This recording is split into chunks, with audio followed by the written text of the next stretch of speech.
لئن شكرتم لأزيدنكم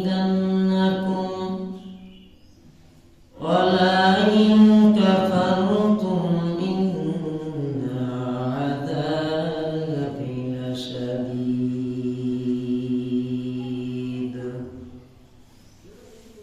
صدق الله العظيم. قال النبي صلى الله عليه وآله وسلم: من أحب سنتي فقد أحبني ومن أحبني كان معي في الجنة أو كما قال النبي عليه الصلاة والسلام.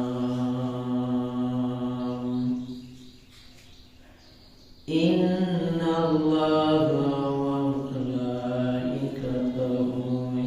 يصلون على النبي يا أيها الذين آمنوا صلوا عليه وسلموا تسليما. محبতের সাথে সকলে দরুদ ইব্রাহিম পড়ি। আল্লাহুম্মা সাল্লি আলা মুহাম্মাদিন ওয়া আলা আলি মুহাম্মাদ কামা সাল্লাইতা আলা ইব্রাহিম ওয়া আলা আলি ইব্রাহিম ইন্নাকা হামিদুম মাজিদ।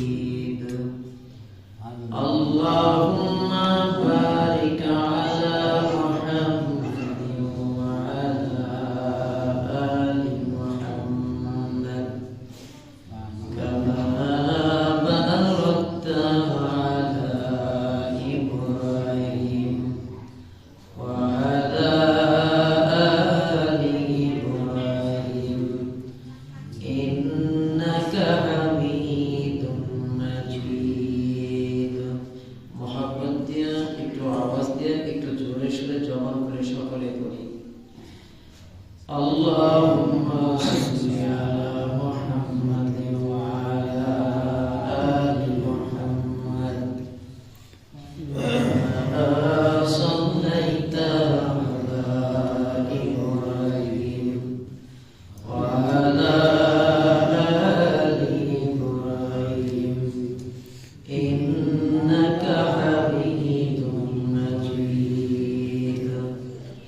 আল্লাহুম্মা বারিক আলা মুহাম্মাদ ওয়া আলা আলি মুহাম্মাদ কামা বারাকতা আলা ইব্রাহিম ওয়া আলা আলি ইব্রাহিম ইন্নাকা হামিদুম মাজিদ।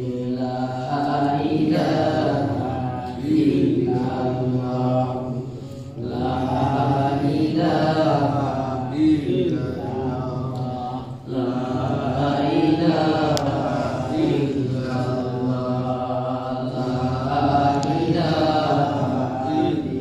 ইল্লাল্লাহ লা ইলাহা ইল্লাল্লাহ লা ইলাহা ইল্লাল্লাহ লা ইলাহা ইল্লাল্লাহ। জবান খুলে আওয়াজ দিয়ে মোহাব্বতের সাথে সকলে পড়ি। লা ইলাহা ইল্লাল্লাহ লা ইলাহা ইল্লাল্লাহ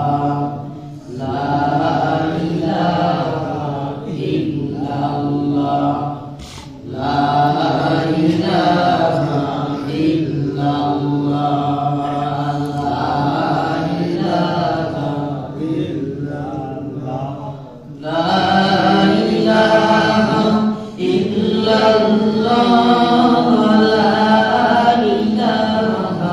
ইল্লাল্লাহ লা ইলাহা ইল্লাল্লাহ লা ইলাহা ইল্লাল্লাহ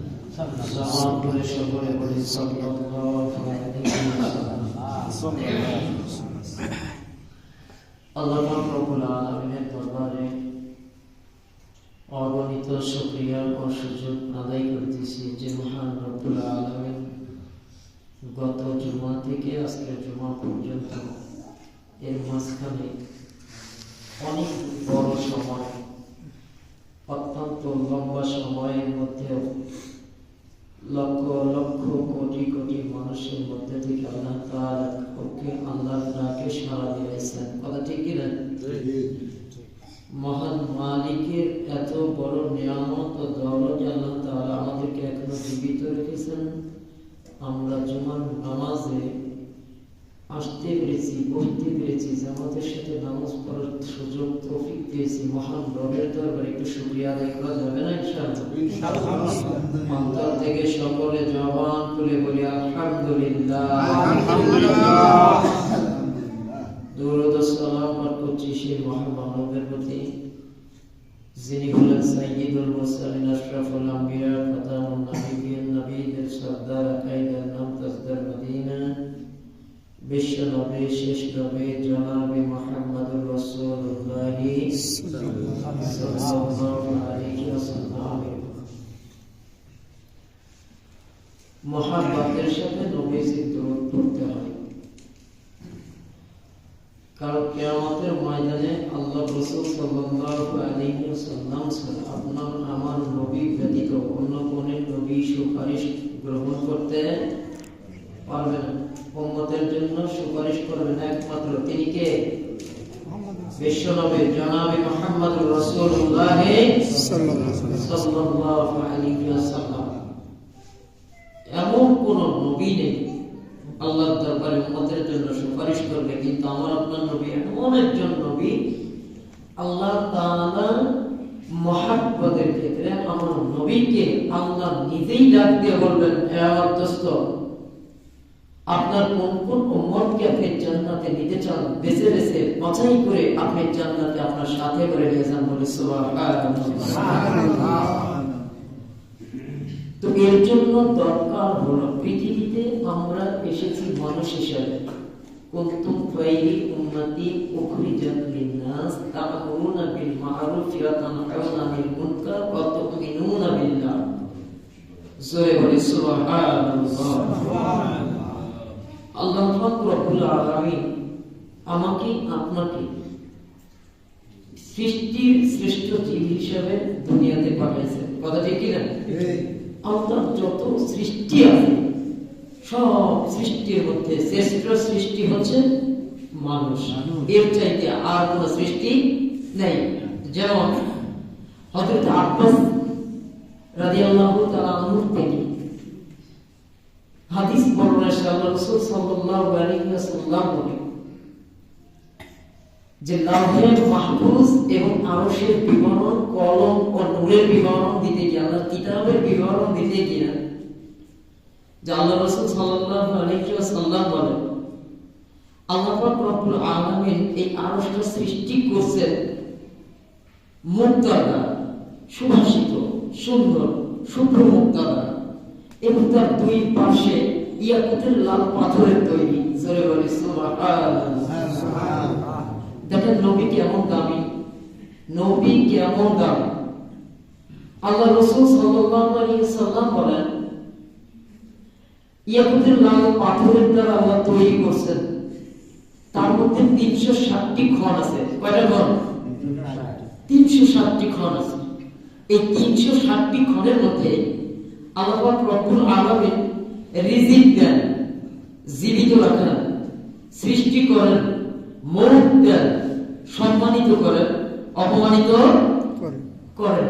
এই সব কিছু কার হাতে? কথা বলেন। যাহা কিছু আছে, এক কথায় কিতাবের ভাষায় যাহা কিছু হয় একমাত্র কার পক্ষ থেকে হয়? সমস্ত ক্ষমতার মালিক কে? আল্লাহ। আল্লাহ পাক রব্বুল আলামিন হাবিব সাল্লাল্লাহু আলাইহি ওয়াসাল্লাম বলেন, আমি দেখি আল্লাহ পাকের কিতাব হলো কলম হলো দুটোই কি নূর। এই আরশ এবং লাহে মাহফুজ এর মাঝখানে আমি যাওয়ার পরে যখন দেখলাম, এই দুটোটার মধ্যে আমি যখন দেখি তখন দেখলাম সেখানে একটা শব্দ লেখা আছে। কয়টা? একটা শব্দ লেখা আছে। আল্লাহ পাক রব্বুল আলামিন সেখানে লিখেছেন, লা ইলাহা ইল্লাল্লাহু ওয়াহদাহু দীনুল ইসলাম ওয়া মুহাম্মাদান আবদুহু ওয়া রাসূলুহু। সুবহানাল্লাহ। আল্লাহ পাক রব্বুল আলামিন এই দুইয়ের মাঝখানে লিখেছেন এবং লেখা আছে, লা ইলাহা ইল্লাল্লাহু ওয়াহদাহু লা শারীকা লাহু দীনুল ইসলাম ওয়া মুহাম্মাদান আবদুহু ওয়া রাসূলুহু। আল্লাহ ব্যতীত কোন ইলাহ, আল্লাহ বাদে কেউ মাবুদ নেই। দ্বীন ইসলাম, একমাত্র আল্লাহর কাছে মনোনীত ধর্মের নাম হচ্ছে কি? ইসলাম। জনাবে মুহাম্মদুর রাসূলুল্লাহ সাল্লাল্লাহু আলাইহি সাল্লামের আল্লাহ পাকের একমাত্র প্রেরিত বান্দা ও রাসূল। জোরে বলি সুবহানাল্লাহ। শ্রেষ্ঠ নবী আমার আপনার শ্রেষ্ঠ নবী। ঠিক আল্লাহ পাক রব্বুল আলামিন বলেন, এই পৃথিবীতে মানুষ বানাইছি, এই মানুষের মধ্যে যেমন ঈমানওয়ালা আছে, তাকওয়ালা আছে, মুমিন আছে, পরহেজগারী আছে, মুত্তাকি আছে, ঠিক তেমন বেঈমান ও নাস্তিক আছে। কথা ঠিক কি না? বেঈমান ও নাস্তিক আছে। কেউ আল্লাহ পাকের নিয়ামত পাওয়ার পর প্রতিটা সময়ে সময়ে আল্লাহ পাকের নিয়ামতের শুকর আদায় করে। মালিক, তুমি আমার হাতকে সুস্থ রেখেছো, তুমি আমার চোখকে সুস্থ রেখেছো, ভালো রেখেছো, তুমি আমার ব্রেন শক্তিকে ভালো করে দিয়েছো, আমার জবানটা ভালো রেখেছো, আমার শরীরকে সুস্থ রেখেছো। আল্লাহ এর চাইতে বড় নিয়ামত আর পৃথিবীতে কিছু পারে না। একটা মানুষের জন্য যা কিছু দরকার তুমি আমার জন্য তা কিছু রেখেছো, এর চাইতে বড় নিয়ামত হতে পারে না। আল্লাহ, আমি তোমার নিয়ামতের শুকর আদায় করি। বলি সুবহানাল্লাহ। আবার দেখেন অপর শ্রেণীর লোকগুলো, ভিন্ন শ্রেণীর লোক, আপনার যা ঠিক আছে অপর শ্রেণীর মানুষেরও ঠিক তাই আছে, কিন্তু নামাজ নেই। কথা ঠিক কি? সুন্নাত নাই, সাহাবীদের নমুনায় চলার কোনো চেষ্টা নাই, নবীর সুন্নাত মানার কোনো ইচ্ছাই নেই। তারাও তো আমার আপনার মতোই প্রতিটা দিক দিয়েই সরল। কথা ঠিক না? তাহলে তারা কি আল্লাহ নিয়ামতের শুকর আদায় করছে? করে নাই। আল্লাহ কি বলেন এবার শুনেন, আমরা ভাত খাই, রিজিক পাই, এই রিজিক দেওয়ানে আল্লাহ কে? জোরে বলেন আল্লাহ। আমরা পানি খাই, আল্লাহ যদি পানি বন্ধ করে দেন, পৃথিবীর এমন কোন মানুষের সাধ্য আছে পানির ব্যবস্থা করবে? যেমন চৈত্র মাস বৈশাখ মাসে আমরা খবর পাইছি অসংখ্য টিউবওয়েলে পানি শুকিয়ে গিয়েছিল, বাধ্য হয়েছে অনেকে নদীর পানি পর্যন্ত খাইতে। কথা ঠিক কিনা? কিন্তু আল্লাহ না খুঁজে গেছিলাম সাগরের পানি শুকিয়ে গেল, আল্লাহ দিলেন না। তখন আমাদের হালাত কি? পৃথিবীর আর কোন মানুষের শক্তি পানি দেওয়ার মতো ক্ষমতা দুনিয়ার কারণ, কারণ সমস্ত বরকতের মালিক কে? আল্লাহ। আল্লাহ। এই আল্লাহ নিয়ামত পাওয়ার পরেও যেই ব্যক্তিগুলো নিয়ামতের শুকরিয়া আদায় করবে না, আল্লাহ পাক রব্বুল আলামিন বলেন তাদের জন্য আমি নিয়ামতকে কখনো বাড়াবো না, বরং তাদের কাছ থেকে নিয়ামতকে ছিনায় নেব। নাউজুবিল্লাহ বলবেন না? নাউজুবিল্লাহ। আল্লাহ পাক রব্বুল আলামিন বলেন লা ইন শাকারতুম লা আযীদান্নাকুম ওয়া লা ইন কাফারতুম ইন্না আযাবি লাশাদীদ। যে ব্যক্তিগুলো আমি আল্লাহ পাকের নিয়ামত পাওয়ার পরে, নিয়ামত ভোগ করার পরে নিয়ামতের শুকর আদায় করবে, আমি আল্লাহ আমার ওই বান্দা বান্দির উপরে আমার নিয়ামতকে আরো বাড়ায় দেব। সূরা বলি সুবহানাল্লাহ। ওয়ালাইন কাফারতুম ইন্না আযাবি লাশাদীদ। আর যারা নিয়ামত পাওয়ার পরেও নিয়ামতের শুকর আদায় করবে না, আমি আল্লাহ তাদের উপর থেকে আমার নিয়ামতকে ছিনায় নেব। সূরা বলি না সুবহানাল্লাহ। শুধু তাই না, শুধু নিয়ামতকে আল্লাহ ছিনায় নেবেন তাই না, আল্লাহ পাক রব্বুল আলামিন বলেন নিয়ামত পাওয়ার পরে নিয়ামতের শুকর আদায় না করলে নিয়ামতকে শুধু ছিনায় নিব তা না, বরং আমি এমন একটা আযাবের ব্যবস্থা তাদের করে রেখেছি যে আযাব সহ্য করা দুনিয়ার কোনো মানুষের পক্ষে সম্ভব না। কেমন দেখেন, আজকে আমাদের অর্থ সম্পদের অভাব নেই, টাকা পয়সার অভাব নেই, আবার কেউ আছে ভিক্ষা করে দিন চলে না, কথা ঠিক কিনা? কত কোটি টাকার মালিক, কিন্তু মসজিদ মাদ্রাসায় দান করবে, এতিমের দান করবে, বরং আরো এতিমের হক নষ্ট করে নিজে বেড়ে খায়, কথা ঠিক কিনা? আমার এই টাকা নিয়ে দান করে মসজিদে খরচ করবে না, মাদ্রাসায় খরচ করবে না, ইচ্ছা অনুযায়ী ভোগ বিলাস করে নিজের পারিবারিক সংসারের জীবনে খরচ করবে, আছে না নাই? আপনার মাল সম্পদ কিয়ামতের ময়দানে আপনার আযাবের কারণ হবে। ইন্নামা আমওয়ালুকুম ওয়া আওলাদুকুম ফিতনা। ধন সম্পদ আর বেটাবেটি হচ্ছে একমাত্র জাহান্নামে যাওয়ার কারণ। জোরে বলি না নাউযুবিল্লাহ। সঠিক পথে খরচ করতে হবে। এক ব্যক্তি অত্যন্ত গরিব, দান সদকা করবে তো পরের কথা, দিন মজুর এমন কিছু মানুষ আছে না, দিনের বেলা খাটবে, ওই খাটার টাকা দিয়ে মজুরি দিয়া তারপরে তিনি বাড়িতে চাউল কিনে স্ত্রী সন্তানের ভরণ পোষণের জোগাড় করে, কথা ঠিক না? এক ব্যক্তি এমন অবস্থায় দিন আনে দিন খায়। একদিন নামাজের মধ্যে ঢোকার পর আল্লাহর কাছে সিজদায় কাঁদতেছে, হে মালিক, আপনি আমাকে এত গরিব বানাইছেন, আমি একজন জুতা কিনবো, এই জুতা কেনার মতো সামর্থ্য আমার নেই। সিজদা লাগায় আল্লাহর দরবারে কাঁদতেছেন, দুই চোখের পানি এমন ভাবে পড়তেছে, বুকের মধ্যে দিয়ে পানি গড়াইয়া গড়াইয়া পড়ে। আল্লাহর কাছে ফরিয়াদ করিয়া বলে, মালিক, দুনিয়াতে আপনি আমাকে এমন গরিব বানাইছেন, এক জোড়া জুতা কিনবো এমন সামর্থ্য আমার নাই। আল্লাহর বান্দা নামাজ শেষ করলেন, নামাজ শেষ করে মসজিদের দরজার সামনে যখন চলে গেলেন, বাইরের দিকে দৃষ্টি দিয়ে দেখেন এমন একজন ভাই ওই মসজিদের সামনে বসা। আল্লাহ পাক রব্বুল আলামিন দুইটা পা ওই আল্লাহর বান্দার দেন নাই। আল্লাহর বান্দা আল্লাহর কাছে ফরিয়াদ কইরা দুই চোখের পানি ছেড়ে কান্দে, মালিক, তোমার দুনিয়ায় এই পৃথিবীর মধ্যে আমার চাইতে বড় নেককার নাফরমান আর দ্বিতীয় কেউ হইতে পারে না। মাবুদ গো, আমাকে তো তুমি শরীরের শক্তি দিয়েছো, হাত ভালো রাখছো, পা ভালো রাখছো, আমার দেহ সুস্থ রাখছো, প্রতিদিন কর্ম করি, প্রতিদিন খাই, কিন্তু তোমার বান্দার আল্লাহ তুমি তো দুইটা পা দাও নাই। মাবুদ, আমার পা লাগবে না, তোমার ওই বান্দা আমার স্যান্ডেল লাগবে না, বরং আমার স্যান্ডেল ব্যতীত দুনিয়ায় চলবো। তুমি তোমার ওই বান্দা, তুমি যদি ওই বান্দার পা দুই খানা দিয়ে দাও, আমি তোমার নিয়ামতের শুকর আদায় করব। জোরে বলেন সুবহানাল্লাহ। আমার স্যান্ডেল লাগবে না, জুতা লাগবে না, আল্লাহ তুমি তো আমার পা দিছো, আমি জুতা কিনতে পারি নাই, আফসোস করি, কিন্তু মালিক রে তো তোমার ওই বান্দার পা দাও নাই।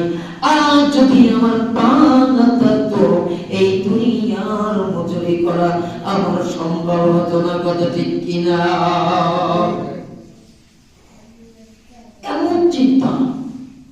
অথচ দেখেন আমাদের সম্পদ আছে কিন্তু আমরা দান করতে পারিনি। আমার টাকা আছে, দান করতে চাই কিন্তু ওয়াদা ভঙ্গ করি। আছে না নেই? মনে করি চাইলে দিব, না চাইলে দিব না। ভাই আল্লাহ টাকা দিচ্ছে আপনাকে মসজিদ মাদ্রাসায় এতিমের জন্য খরচ করার কারণেই আল্লাহ আপনাকে ধন সম্পদ দিয়েছেন। সম্পদ ধৈর্যশীল হতে হবে, সম্পদ আল্লাহর রাস্তায় খরচ করতে হবে। যদি করতে পারেন কিয়ামতের ময়দানে আপনার সম্পদের কারণেই আপনাকে আল্লাহ জান্নাত দিয়ে দিবেন। বলে সুবহানাল্লাহ। সামর্থ্য নাই, চিন্তা করবেন সামর্থ্য নাই আমি দিব কেমনে? যাদের সামর্থ্য নাই ভাই চেষ্টা করেন না। আল্লাহ পাক রব্বুল আলামিন বলেন প্রতিদিন আল্লাহ পাক রব্বুল আলামিন ফজরের নামাজের পূর্ব মুহূর্তে প্রতিদিন আমার আল্লাহ প্রথম আসমানে এসে বান্দা বান্দিকে ডাকতে থাকেন, আমার বান্দা বান্দি ও সারা জীবন ঘুমাইছো, আজকে দিনটায় ওঠো, আল্লাহ মিন মুস্তাগফিরিন ফাগফির আল্লাহ।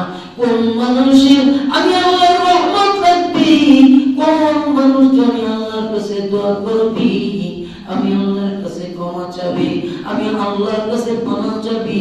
সন্তান নাই সন্তান চাবি, সম্পদ নাই সম্পদ চাবি, দান করার ইচ্ছা আছে সম্পদ নাই দান করতে পারো নাই, আমি আল্লাহর কাছে চাও, আমি আল্লাহ তোমার ব্যবস্থা করে দেব। দ্বিতীয়ত আমার আল্লাহ আবার ডাক দিয়ে বলেন আমি মুস্তারে জিকির পৌঁছবা, কার ঘরের মধ্যে রিজিক নাই আমি আল্লাহর কাছে চাও রিজিকের ব্যবস্থা করে দেব। তৃতীয়ত আমার আল্লাহ ডাক দিয়ে বলেন আলামিন মুস্তারজিকিন ফারজুকা আলামিন মুস্তার